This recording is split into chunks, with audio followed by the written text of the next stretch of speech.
Hi, how are you? Hi there. Carol, Dr. Joe, nice to meet you. Joe? Yeah. Nice to meet you, Joe. So good evening, everybody. Welcome, thank you. We got a full house tonight. That's excellent. So I'm Dr. Joe Breuwet with Upper Cervical Hawaii. And again, I welcome you to this evening. Just to give you a little idea of what we're going to do tonight, we're going to eat. We're going to have a fantastic meal.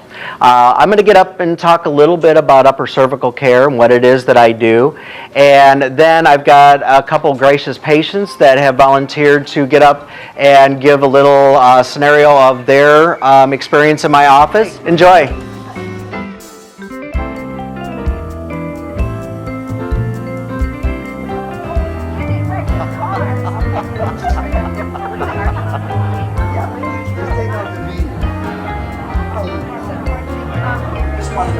Nobody had any objections of if you happen to be caught on camera that you're on my website. Does anybody have a problem with that? As long as they take it from the right side. I want to say a big thank you to everybody for coming. A special thank you to all of my patients, because it takes a little extra effort, a little extra work to talk to people about what it is that might be able to be beneficial to them and to help them, to take time out, bring you to a dinner. And so thank you very much to all my current patients, and thank you to all the guests for showing up tonight. I hope you enjoyed the dinner. Usually they do a fantastic job. And that Kona chocolate dessert is fantastic.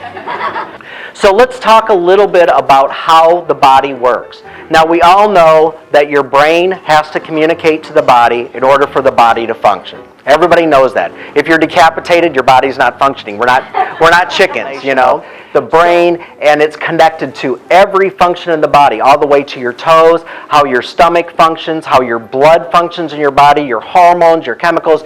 Everything is all controlled by the brain through a network of nerves that goes through your body.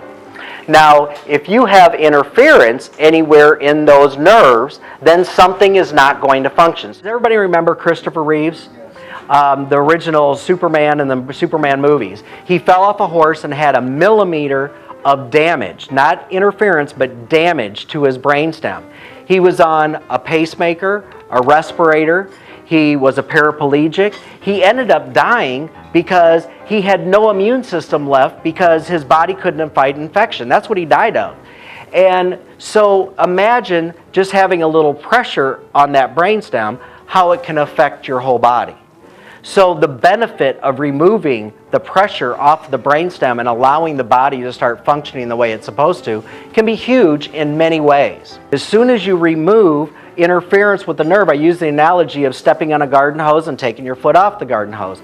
Then the nerves start to rebuild and the body starts to heal, or that area starts to heal. Charlie has volunteered, come on up, and she has volunteered to talk a little bit about her experience in the office. You've been coming about 2.5 months. And it's absolutely wonderful what it's done for me personally. I've had for the longest time a TMJ issue. For those of you that may not know what that is, it's a locking of your joint here, your jaw joint. It clicks and it locks, and I mean, one of the first few sessions I had with him, while he was doing it, I'm like, oh wow, this feels really great. I'll bet you this will help my TMJ. Lo and behold, it has opened it up. It really has. You know, we discovered each other, and so it's been about 2 years that Josh has been a patient. Come on up, Josh. So I've had migraine since I've been like 9 years old. Basically started coming to see Dr. Joe, and probably after the first 2 or 3 sessions with him, after the analysis and getting back in alignment, I didn't have not only migraines but headaches at all. I would rather go to Dr. Joe and get adjustments than take medications. I'm like kind of an anti-medicine kind of guy. I don't like pills, I don't like pain pills, I don't like taking medication. Ever since I met this guy, it's been smooth sailing, and it's been great. And the best thing you could probably do for your life is to come and see him. I mean, that's what I tell everybody. Like, you know, for your, like, I can't say enough good stuff about him. So Thanks, Shay. yep, that's my story. Thanks again for coming, and it was nice meeting you all that I haven't met before. Thank you.